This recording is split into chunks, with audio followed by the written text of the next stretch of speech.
Assalamualaikum warahmatullahi wabarakatuh. Selamat pagi pemirsa di rumah, tentunya masih di Kejaksaan Tinggi Sumatera Selatan. Hari ini di program Jaksa Menyapa bersama saya Midun Radistia. Dan saya Mal Zafira, pemirsa program Jaksa Menyapa yang diinisiasi oleh Kejaksaan Tinggi Sumatera Selatan dan juga bekerja sama dengan PAL TV dan akan melibatkan juga seluruh kejaksaan negeri yang ada di wilayah Sumatera Selatan. Dan pastinya program Jaksa Menyapa ini untuk memberikan edukasi dan juga informasi kepada pemirsa masyarakat Sumatera Selatan guna untuk mengenali hukum dan menjauhi hukuman. Betul, dan tema kita hari ini pemirsa yang di rumah adalah optimalisasi penanganan perkara kinerja dari Asisten Pidana Umum Kejati Sumsel dalam tindak pidana umum. Dan sudah hadir juga bersama kita yang terhormat Bapak Wahyudi SHM Hum selaku Asisten Bidang Tindak Pidana Umum. Assalamualaikum Pak Wahyudi. Waalaikumsalam warahmatullahi wabarakatuh. Tadi saya koreksi sedikit.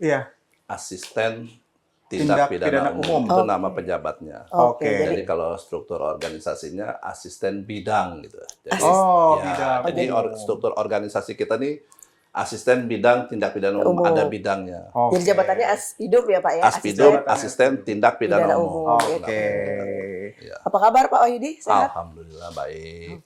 Sehatnya minumnya terlihat itu dari wajah. Betul. Bapak izin kita hari ini akan ngobrol tentang tema kita yaitu optimalisasi penanganan perkara. Dan nanti sebelum kita masuk ke tema, ini mungkin kita pengen lebih dekat dengan Pak Wahyudi. Kita pengen kenal nih Pak secara personality. Berarti saya merapat lagi. Oh iya. Dekat dalam artian ini bukan visualnya Pak. Yang jauh mendekat gitu ya. Kita pengen kenal Pak sebelum kita mengerucut ke tema, kita pengen kenal Pak Wahyudi ini mungkin memulai karir sebagai seorang jaksa itu pada tahun berapa sih Pak? Saya jaksa itu 2004, tapi masuk kejaksaan kita 99. 99 CPNS-nya ya Pak ya? Ya, CPNS 99. Nah, kemarin saya ditempatkan di Pusat Diklat Kejaksaan, sekarang Badan Diklat. Tapi kemudian saya dapat beasiswa S2 di Undip. Jadi itu menunda saya untuk menjadi jaksa. Harusnya 2002 saya harus menyelesaikan S2 dulu di Undip. Nah, setelah itu baru boleh ikut pendidikan. Jadi baru 2004. 2004 jaksa pertama. Itu di mana Pak pertama kali penempatan?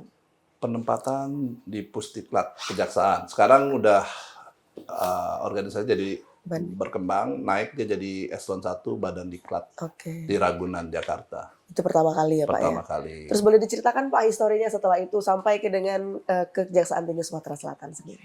Ya, jadi itu pertama penempatan tadi saya 2 tahun di Pusat Diklat Kejaksaan. Jadi ya tugas di sana yang utama itu menyelenggarakan diklat. Jadi kita sebut tuh jadi penyelenggara diklat gitu. Jadi seperti panitia lah gitu. Mulai dari, karena level saya CPNS dan PNS, jadi kita level pelaksana kan. Level pelaksana, kita menjabarkan program diklat yang ada. Kita menyusun kurikulum berdasarkan kebijakan pimpinan, terus mulai menyiapkan untuk pelaksanaan diklatnya. Ketika diklat itu sudah dibuka pun ya kita melaksanakan keseharian itu. Termasuk juga ada waktu itu sampai sekarang kita ada seperti provosnya kalau di diklat namanya Matgaklin. Pengamat penegak disiplin. Jadi kita mengawasi kedisiplinan siswa-siswa di Badan Diklat Kejaksaan. Nah, kemudian awal 2001 ada program beasiswa kejaksaan kerjasama dengan Undip. Nah, kita waktu itu diberi kesempatan, yang berminat daftar. Kebetulan saya lulus. Jadi 2001 itu saya karena ikut beasiswa S2 di Undip dipindahkan di Kejaksaan Negeri Semarang. Kurang lebih 3 tahun. S2 itu kita ikut pendidikan jaksa. Tapi tidak dilantik. Kalau kami ini agak beda nih, kami agak spesial. Jadi kami diwajibkan selesai S2 dulu. Karena pendidikan jaksa bagian dari kurikulum S2 di Undip, kami masuk pendidikan jaksa 6 bulan. Nah, kalau yang reguler itu dilantik, kami nggak dilantik. Harus selesai S2. Jadi ketika saya selesai tesis, lulus, nah langsung kita lapor, saya langsung dilantik. Kemudian penempatannya setelah jaksa pertama itu di Mataram. Oke. Di Mataram itulah saya mulai karir, mulai melaksanakan, mulai istilahnya apa ya, berpraktek gitu, berpraktek hukum gitu kan. Itu di Mataram, kira-kira 8 bulan saya di sana itu.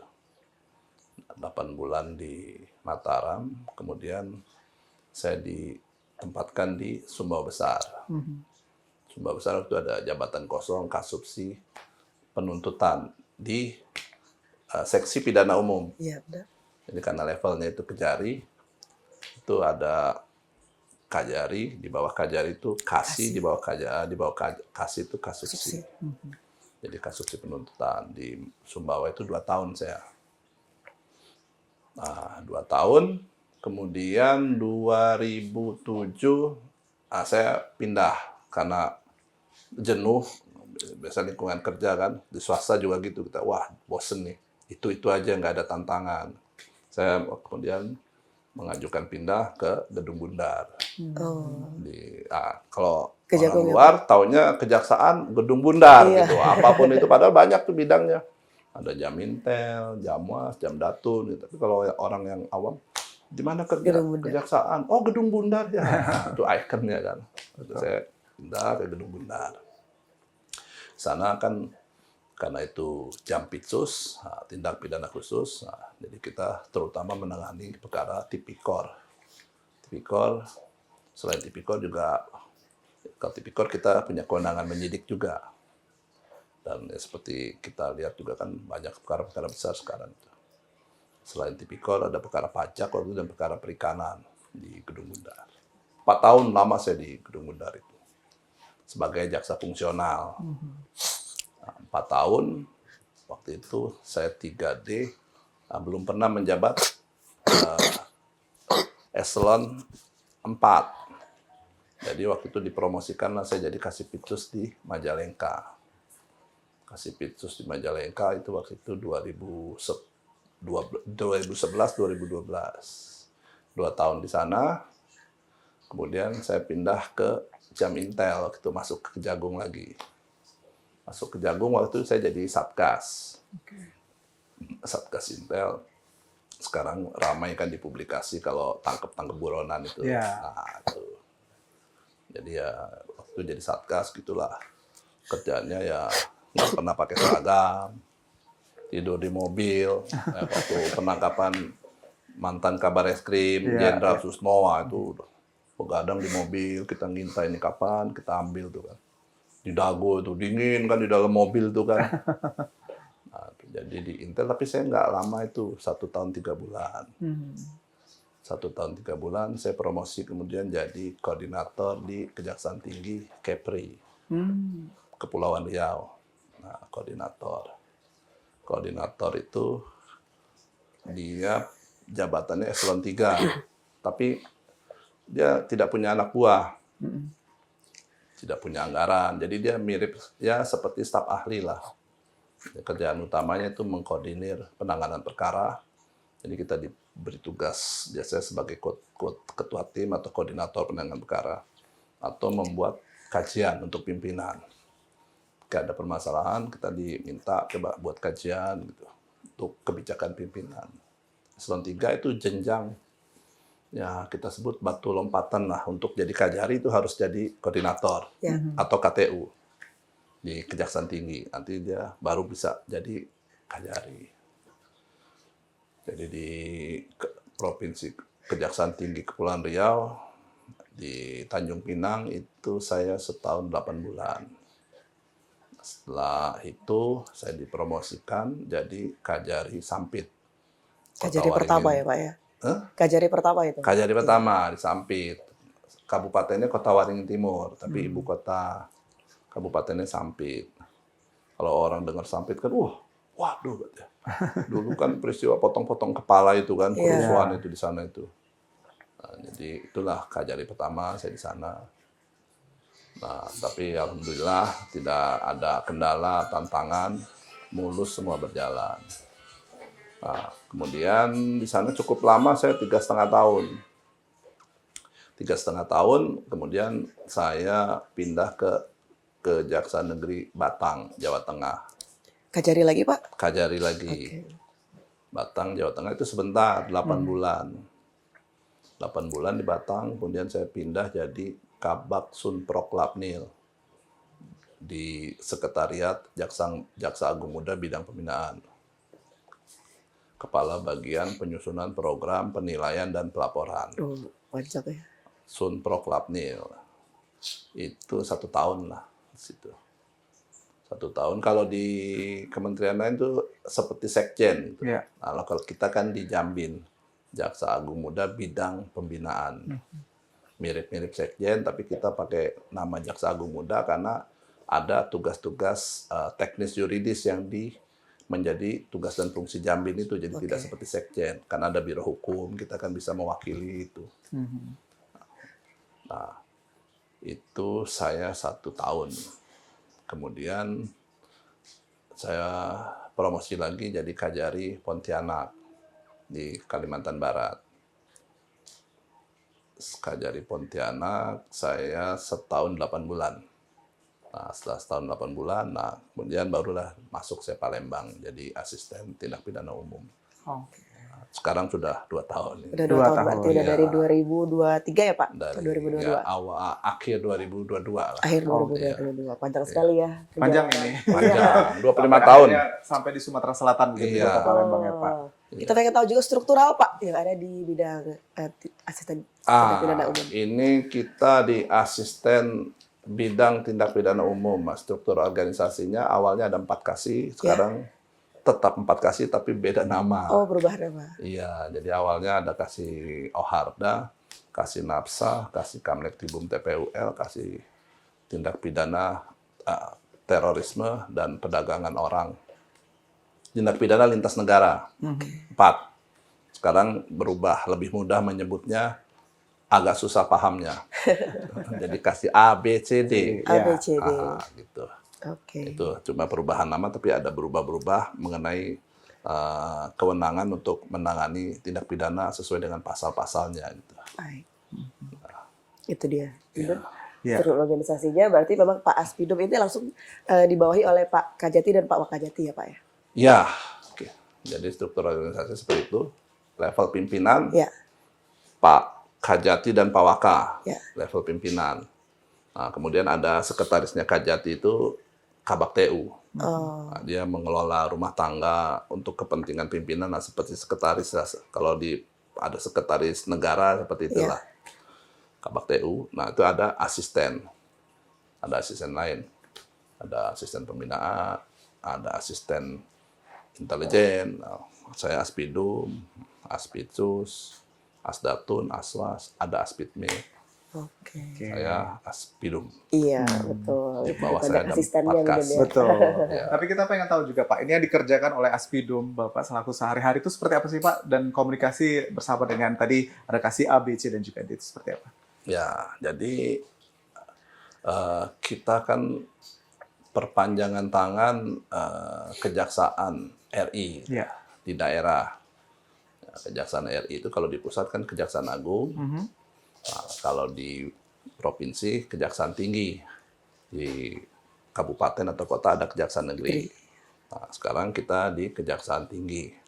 Nah, tentunya sebagai perpanjangan tangan organisasi kejaksaan di Sumsel ini, kita itu melaksanakan tugas dan wewenang kejaksaan berdasarkan Undang-Undang Kejaksaan. Nah, Kejaksaan Tinggi melaksanakan tugas dan kewenangan kejaksaan berdasarkan undang-undang. Nah, termasuk salah satunya bidang pidum. Oke. Nah, saya ya menjalankan tugas dan kewenangan kejaksaan. Nah, tentunya ini atas nama Kajati. Kalau saya kan pembantu pimpinan, jadi atas nama pimpinan kan Kajati, Kepala Kejaksaan Tinggi kan kepalanya, organisasinya Kejaksaan Tinggi. Nah, saya sebagai pembantu pimpinan, saya melaksanakan sebagian tugas dan kewenangan kejaksaan. Tentunya saya Aspidum di bidang pidana umum. Betul. Nah, tugas dan kewenangan kejaksaan di bidang pidana umum. Pidana umum. Nah, yang paling utama penuntutan. Nah, kita melaksanakan tugas penuntutan yang paling utama itu. Kemudian untuk jaksa itu eksekutor untuk seluruh tindak pidana jaksa. Nah, karena kita pidana umum ya kita pidana umum. Ada juga pitsus tuh jaksa pitsus kan. Nah, itu kalau pitsus ya jaksa pitsus yang eksekutor. Dan kita penuntutan terus melaksanakan putusan eksekutor atau melaksanakan penetapan hakim. Jadi kalau ada penetapan hakim di bidang tindak pidana, kita yang melaksanakan penetapan itu. Pada intinya begitu.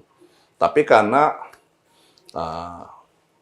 banyak sekali kan ruang lingkup, kita sebut ruang lingkup kehidupan yang diatur oleh undang-undang, akhirnya banyak tindak pidana yang diatur dalam undang-undang tersendiri. Mungkin yang paling populer kan KUHP, karena itu sudah terkodifikasi. Nah, sudah terkodifikasi. Ada juga undang-undang yang mengatur tindak pidana selain KUHP. Kalau dihitung-hitung tuh sekitar ada 163 undang-undang yang ada ketentuan pidana. Nah, inilah di cascade tuh kalau istilah manajemennya. Dibagi-bagi ke parakasi tadi yang A, B, C. Contoh undang-undang narkotik. Nah, itu ada kasih B, narkotika dan zat adiktif. Masuk undang-undang kesehatan, kasih B. Kasih A itu tindak pidana orang dan harta benda. Termasuk ketertiban umum. Orang harta benda, pembunuhan, pencurian, penggelapan. Nah, ketertiban umum ya pokoknya yang rusuh-rusuh lah. 170 orang kelahi. Kan. Nah, itu mungkin pemalsuan surat. Kasih A, kasih C itu tindak pidana tertentu dia. Oh, dia kasih C itu tindak pidana terorisme, tindak pidana perdagangan orang, kemudian tindak pidana yang dilakukan oleh anak atau terhadap anak. Gitu. Kasih D ini tindak pidana umum lainnya yang di luar KUHP.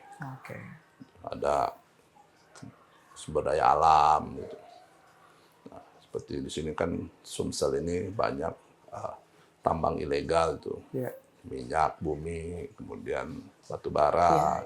Itu termasuk dikasih D tadi ya Pak ya? Itu dikasih D. Ya, gitu bagian tugasnya. Baik, sangat kompleks sekali Bu Dede, sangat banyak sekali. Dan dikerjakan ya. Paling penting gini, kalau dibilang kejaksaan itu dominus litis, nah ini orang nggak paham. Nah, yang mungkin masyarakat itu apa sih dominus pemilik perkara? Karena apa? Tugas utama kita kan penuntutan. Tapi bukan cuma penuntutan. Penuntutan itu definisinya melimpahkan perkara ke pengadilan dan kita sidangkan. Itu bukan dari itu, bukan cuma itu aja. Karena kita juga ada pra penuntutan itu bagian dari penuntutan. Karena ketika penyidik sudah mulai penyidikan, dia harus beritahu ke kita. Nah, kita harus memantau perkembangan penyidikannya itu. Jadi tindak pidana itu bisa disidangkan atau tidak di pengadilan, nah itu harus atas persetujuan jaksa. Kalau yang mungkin sering didengar P21 gitu. Nah, berarti sudah lengkap itu berkasnya. Jadi kalau menurut KUHP, kalau alat buktinya sudah lengkap, peristiwanya sudah terang, tersangkanya sudah ditemukan. Nah, itu lengkap itu. Baru kita P21, baru kita sidangkan. Itu tahap awal. Jadi kalau alur penanganan proses perkara, ya mungkin kita sebut dari hilir ke hulunya. Nah, jadi dari mulai penyidikan kita sudah bekerja tuh.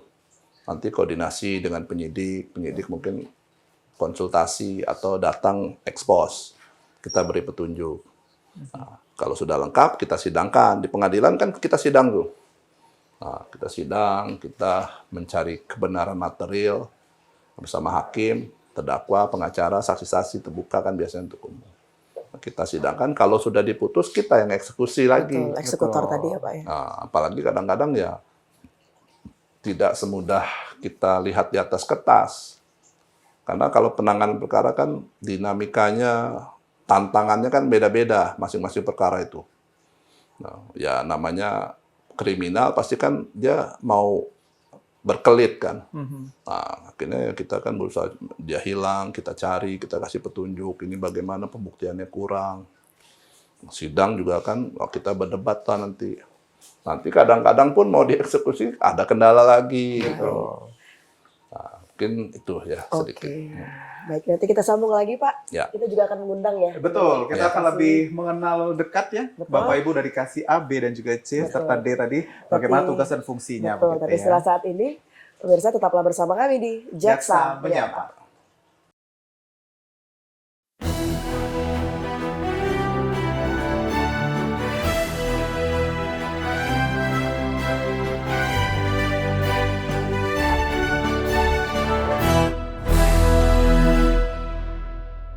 Baik, pemirsa masih bersama Jaksa Menyapa edisi hari ini dan dekat tema kita yaitu optimalisasi penanganan perkara dan juga yang ada di Kejati Sumsel dalam tindak pidana umum. Betul, tadi kita sudah berkenalan ya videonya Ya.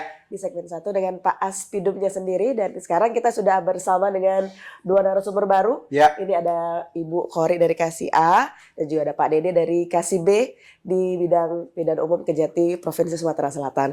Dan Pak Wahyudi, nah kita pengen tahu juga tentang capaian kinerja ya, Ya, mungkin betul. dari yang sudah diraih selama mungkin 2024 kemarin dan mungkin yang akan dikejar selama 2025 ini apa sih Pak Wahyudi, silakan.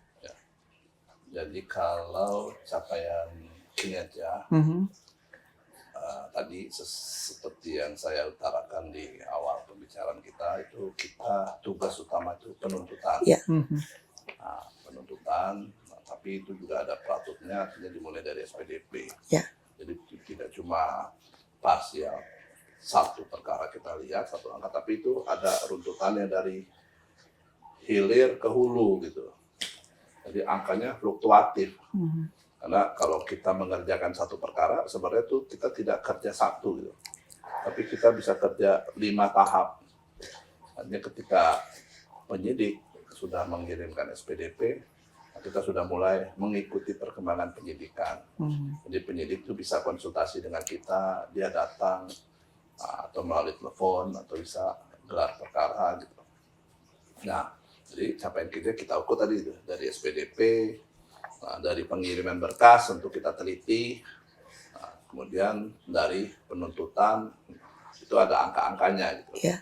Jadi secara global itu capaian kinerja untuk penanganan tindak pidana umum angkanya kalau untuk yang khusus ditangani oleh Kejaksaan Tinggi itu sekitar 900 perkara. 900 perkara. 900 tapi itu tadi kan prosesnya panjang. Betul. Itu dalam 1 tahun ya Pak? 1 tahun. 1 tahun. Nah, kurang lebih itu 900. Iya. Tapi kalau untuk wilayah Sumsel itu 9.000.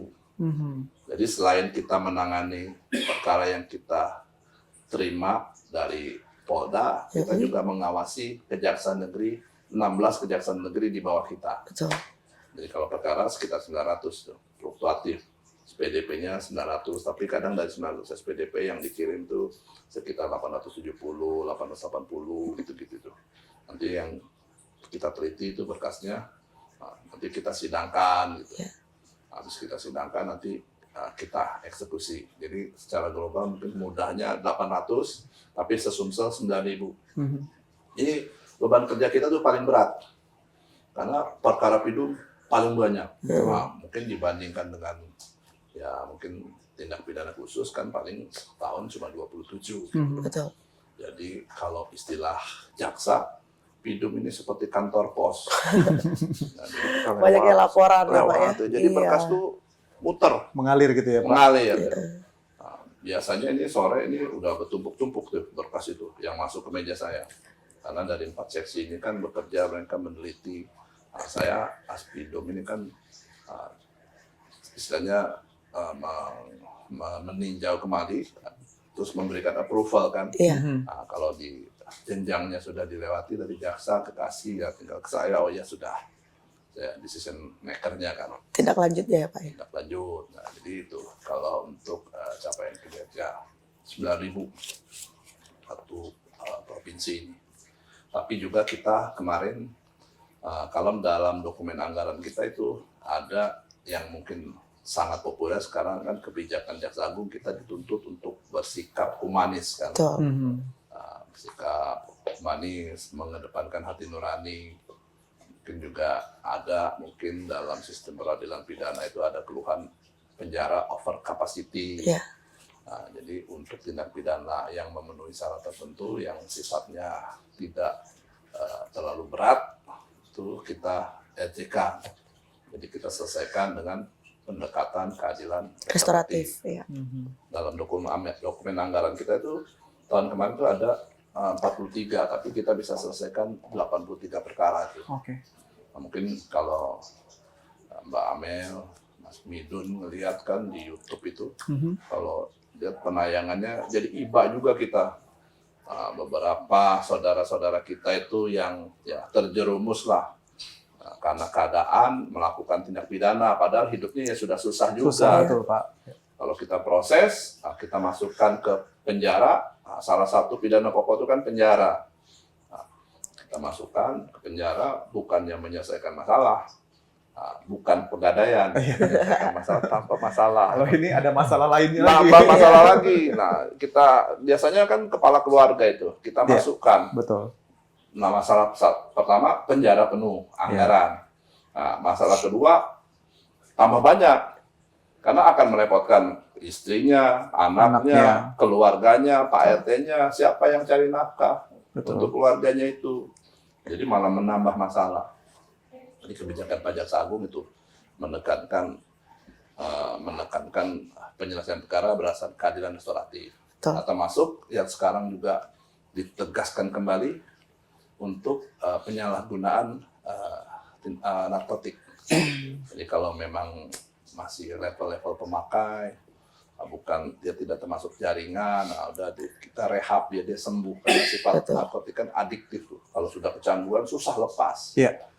Perlu treatment atau perlakuan dari lembaga medis lah untuk mengatasi itu. Itu restoratif justice. Tahun ini kita sudah ada 3 ya.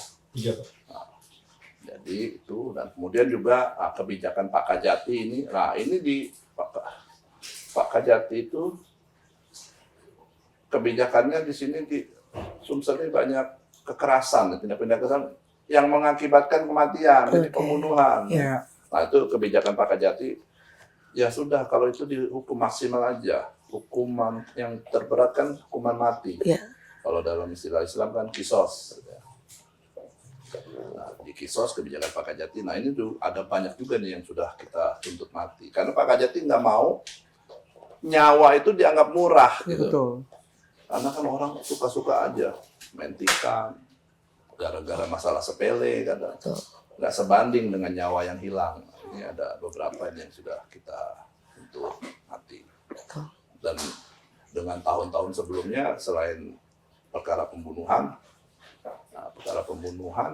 ada juga perkara tindak pidana narkotik yang barang buktinya itu sampai 100 kilo kita tuntut mati. Jadi kalau di data kami itu mungkin sekitar ada 34 itu terpidana mati itu yang kita tuntut mati dan sudah inkrah diputus. Kemudian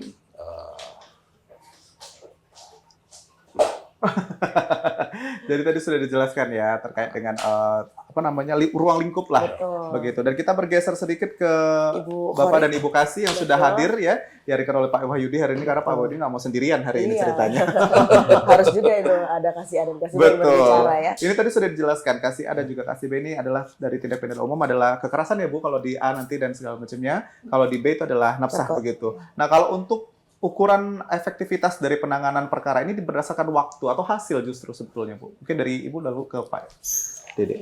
Kalau untuk, terima kasih. Kalau untuk di bidang A itu kan tentang OHARDA, orang dan harta benda. Betul.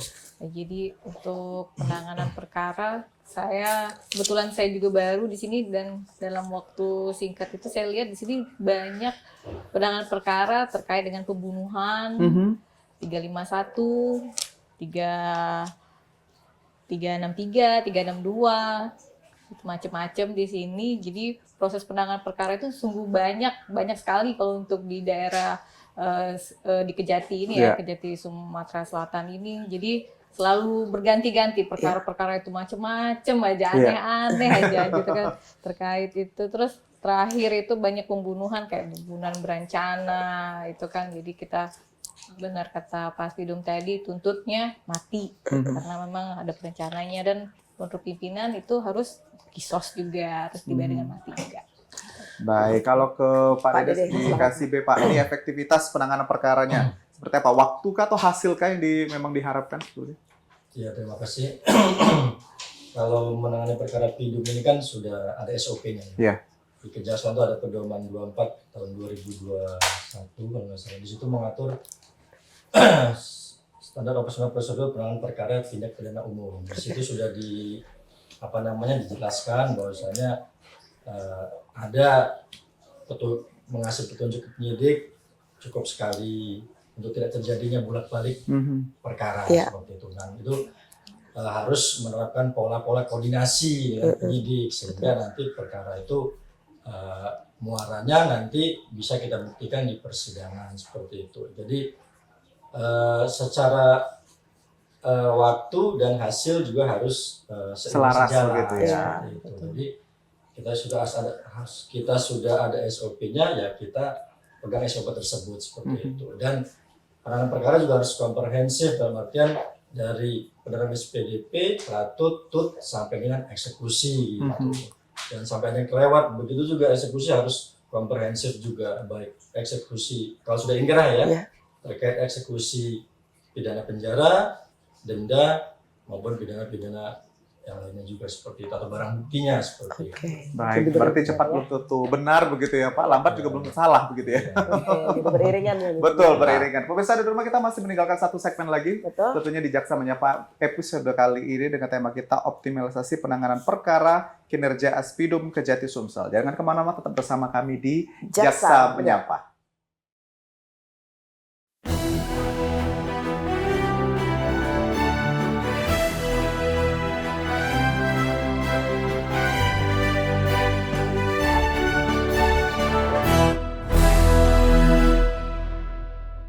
Baik, pemirsa, ini segmen terakhir kita di Jaksa Menyapa episode kali ini tentunya masih di Kejaksaan Tinggi Sumatera Selatan. Segmen pertama dan juga segmen kedua kita sudah dikenalkan dengan tupoksi ya, begitu Betul. tugas dan juga fungsi dari Aspidum. Tadi sudah ada kasih A dan juga kasih B. Dan kali ini kita langsung kedatangan juga pemirsa, ada dua kasih yang berbeda lagi. Betul. Ini ada dari kasih C dan D, tapi tetap di bidang pidana umum Kejaksaan Tinggi Sumatera Selatan.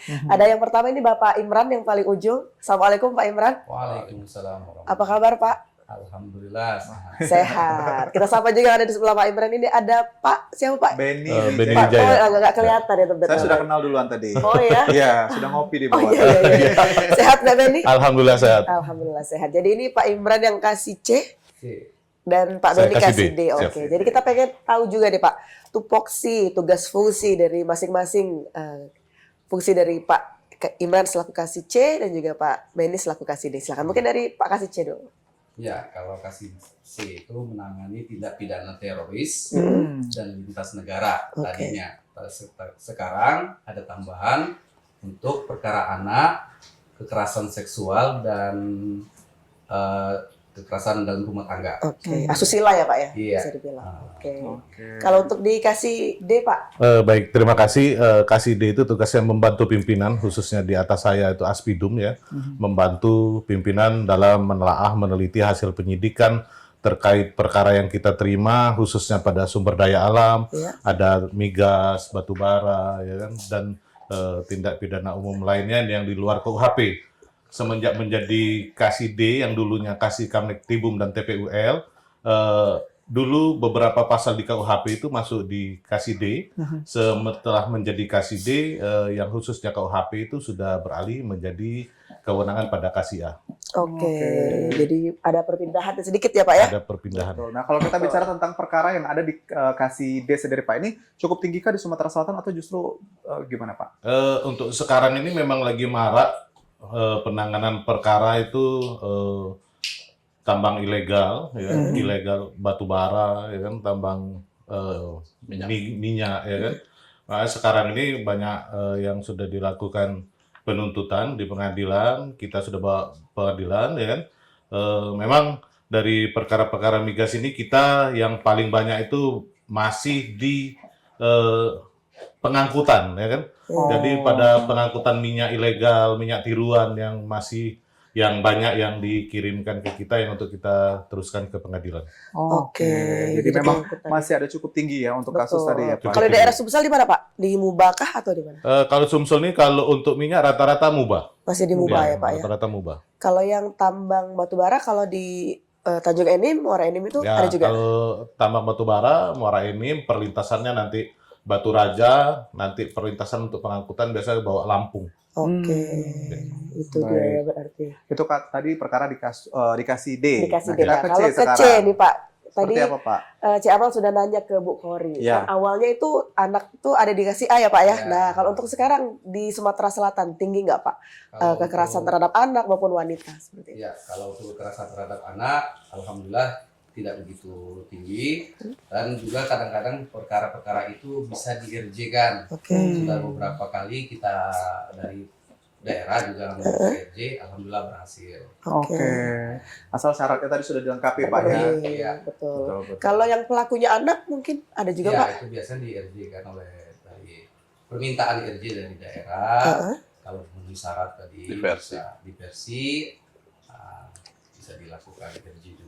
Oke, berarti memang banyak yang bisa di-RJ-kan daripada untuk diralihkan ke persidangan seperti Iya. itu ya Pak ya.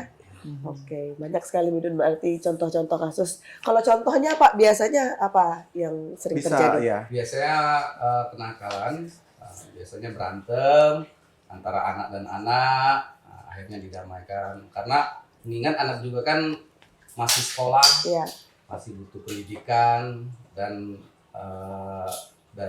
orang tua juga sanggup untuk mendidiknya juga, dikembalikan kepada orang tua. Betul, selagi memang dia tidak terlalu apa ya Pak ya, nakal gitu Betul. ya, bisa dikembalikan lagi ke lingkungan sosialnya. Betul. seperti Dan juga itu. mungkin umur termasuk salah satu syarat yang dipertimbangkan begitu ya Pak. Ya, kalau anak di bawah Di bawah. 18 tahun Mhm.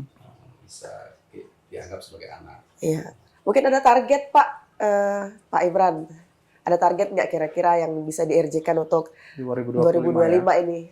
Setiap kejaksaan negeri juga sudah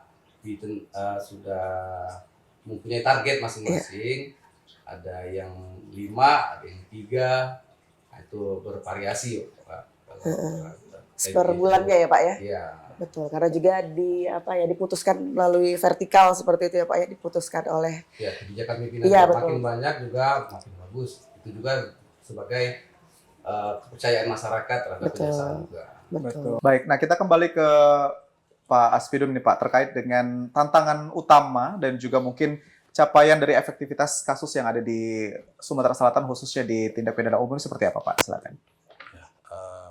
Pertama tantangan ya. Iya. Tantangan karena tugas pokok kita kan tadi penuntutan. Iya. Nah, di bagian penuntutan itu ada pra penuntutan. Jadi tantangannya sebenarnya lebih ke pra penuntutan, artinya dalam hal penelitian berkas gitu. Nah, kadang-kadang kita sampai pada satu dilema, kita sebut dilema lah. Karena kita mengawasi penyidikan, nah kita harus memastikan hasil penyidikan yang diserahkan kepada kita tuh lengkap. Nah, tapi sering karena kendala di lapangan, tentu seperti main bola kan di atas kertas katanya menang, tapi di lapangan banyak saja obstacle-nya tuh. Ada pemain yang sakit dan lain-lain gitu. Nah, mungkin sebagai contoh perkara illegal mining. Ya, di Sumber tadi, di Sumsel ini banyak migas dengan batu bara. Nah, ini perkara migas dan batu bara itu adalah pelaku-pelakunya itu yang kita sidangkan tuh banyak supir aja yang mengangkut. Padahal unsur pasalnya tuh memalsu, meniru bahan bakar yang tidak sesuai standar pemerintah. Kalau istilah populernya ngoplos. Tapi yang bisa ditangkap oleh penyidik itu supir-supir pengangkutnya itu. Nah, itu kita sebut pasal turunannya, karena selain mengoplos itu bagiannya juga dalam kegiatan distribusi pengangkutan. Tapi dia bukan pelaku utama. Nah, kita dilema. Yang kita sidangkan bukan pelaku utamanya. Kenapa?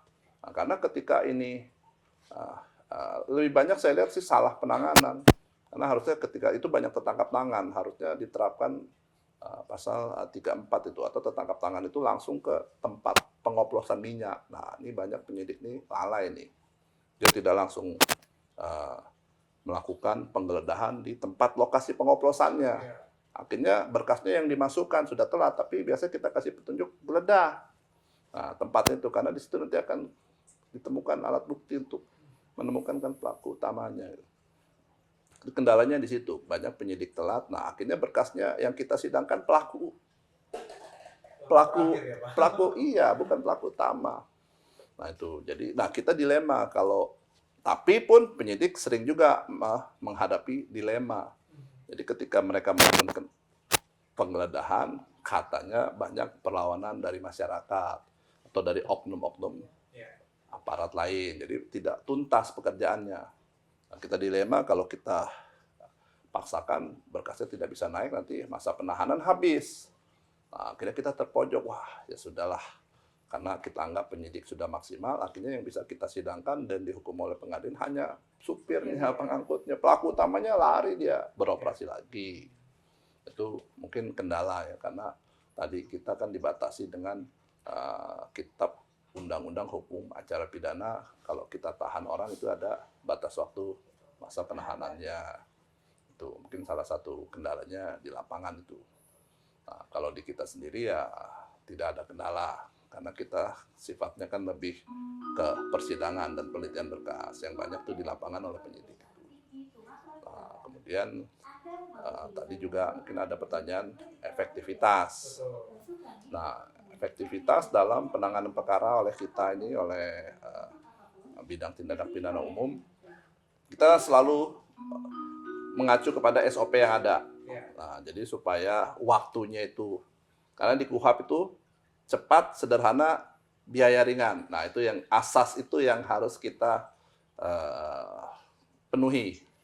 Nah, kemudian juga selain KUHP, kita di Pidomindo ada khusus mengenai prosedur itu, ada pedoman nomor 24, pedoman Jaksa Agung nomor 24 tahun 2021 mengenai pedoman penanganan perkara bidang tindak pidana umum. Jadi itu ada batas-batas waktunya. Bahkan kita pun membatasi kerja penyidik. Jadi kalau penyidik itu mengirimkan surat pemberitahuan dimulainya penyidikan, nah dia harusnya 30 hari kirim berkas. Nah, kalau penyidik tidak kirim berkas, kita tagih. Nah, kalau 30 hari lagi tidak kirim berkas lagi, kita langsung kembalikan. Jadi 30 kali 3 itu tidak ada berkas, kita kembalikan SPDP-nya, jadi tidak ada tunggakan perkara. Berarti ya memang tidak ada alat bukti untuk menyidangkan perkara itu, kita anggap begitulah gitu. Berkas pun begitu. Nah, kalau waktu 14 hari untuk melengkapi berkas tidak dipenuhi, kita akan tagih. Istilahnya P20, kita tagih. Berkasnya mana belum dikirim, waktunya 14 hari sudah habis. Nah, ketika kita tagih itu dalam tempo 30 hari tidak dikirim juga, kita kembalikan semua itu SPDP-nya itu. Jadi tidak ada tunggakan. Tapi kalau efektivitas, itu tadi waktu. Tapi kalau efektivitas penanganan perkara, artinya dari pidana, itu tinjauannya lebih ke filosofi itu. Karena itu terkait dengan nanti tujuan pemidanaan. Orang dipidana, misalkan tadi hukuman mati, efektif nggak kalau dia dijatuhkan hukuman mati? Atau mungkin pencuri motor, jambret, kita hukum 7 tahun. Kalau dia dihukum, efektif nggak tuh pidana itu? Untuk apa? Itu kembali ke tujuannya. Karena kalau tujuan pemidanaan tuh, nggak bicara efektivitas, itu bicara tujuan pemidanaan. Itu tujuan tuh banyak. Nah, kalau yang sering didengung-dengungkan sekarang populer, tujuan pemidanaan berdasarkan pendapatnya Gustav Radbach. Pertama, keadilan. Terus kepastian hukum, terakhir kemanfaatan. Nah, ini. Tapi juga ada tujuan pemidanaan seperti tadi kebijakan Pak Kajati, kalau yang ada orang menghilangkan nyawa, coba dihukum berat tuh kalau dalam hukum Islam, kisos. Nah, kalau itu dalam konsep hukum barat, hukum modern, itu tujuannya pencegahan umum. General deterrence. Biar orang itu tahu kalau membunuh hukumannya berat loh. Nah, nyawa manusia tidak murah gitu. Jangan sembarangan gitu. Mungkin itu. Kemudian juga mungkin saya tambahkan mengenai kinerja, ini mungkin perlu juga diketahui masyarakat. Jadi untuk wilayah Sumsel, ini tadi saya sampaikan kurang lebih ada 9.000 perkara dalam 1 tahun. Nah ini statistiknya agak menarik nih. Ternyata satu Sumsel, jadi di Sumsel itu justru statistik tindak pidana yang paling tinggi itu pencurian. Perkara dominan, Pak. Perkara dominan. Nah, jadi pencurian itu, ini 10 besar saja, pencurian itu ada 1.437 pencurian 1 tahun. Nah, nomor 2 ini pekerjaan Pak Dede. Oh, Pak Dede udah tadi ya. Kasih B. 1.382 narkotik nomor 2. Nah, ini. Nah, jadi ini kita juga sudah danger nih, udah siaga merah nih narkotik nih. Nomor 2, beda 100 aja dengan pencurian tadi. Top 3-nya apa itu, Pak? Ya? Top 3 kan? Ya. Apa lagi, Pak? Penganiayaan, Oh. 415. Kemudian penggelapan, 410. Pencurian dengan kekerasan, nah ini curas nih. Biasanya 365 nih pasalnya KUHP nih. 302. Nah ini pekerjaan Pak Imran, tindak pidana perlindungan anak, 240. Perlindungan anak. Nah, perlindungan anak ini kadang-kadang ada juga beberapa yang bikin hati kita agak agak terenyuh gitu katanya, sedih. Karena kadang-kadang ya seperti ini kemarin kita tangani kan, kita sidangkan yang pembunuhan anak perempuan yang di kekuburan Cina itu. Nah, pelakunya anak-anak juga. Nah, itu kan sadis itu, sampai 2 kali di bahasa Indonesia diruda paksa itu. Nah, itu kita tangani yang menarik perhatian. Kadang-kadang ada juga anak ini, nah ini dilema juga. Perlindungan anak, pelakunya anak, korbannya anak, itu perkara susila. Nah ini masalah budaya juga ini, masih anak-anak tapi berlaku susila gitu. Dilema juga kita, mana pelakunya anak, korbannya anak. Nah, jadi seperti pacaran lah gitu kan. Tuh. Kemudian tadi mungkin kembali ke statistik, nah penipuan juga 215, laka lantas ini cuma 160, peringkat ke 8 laka lantas. Mungkin itu ya. Oke, berarti memang narkoba dan juga dari ada pencurian ya Pak ya? Bahkan pencurian di nomor 1 Pencurian, begitu ya. betul. Dari 1.400 dan 1.300 saja Minun. Betul. Itu adalah top 3 dominan perkara yang ada di Sumatera Selatan. Sumsel ya. Baik, kita minta closing statement juga Pak. Mungkin ada himbauan maupun harapan untuk pemirsa di rumah, Sobat Adiaksa maupun masyarakat Sumatera Selatan. Silakan. Ya, mungkin tadi dari apa yang saya sampaikan, kita sudah juga melihat statistik perkara gitu. Nah, jadi banyak tindak pidana yang terjadi ini lebih banyak karena mungkin faktor lingkungan gitu. Kita lihat pencurian, nah tentu ini angka tertinggi, ini yang dibutuhkan tentu kewaspadaan dari masyarakat gitu.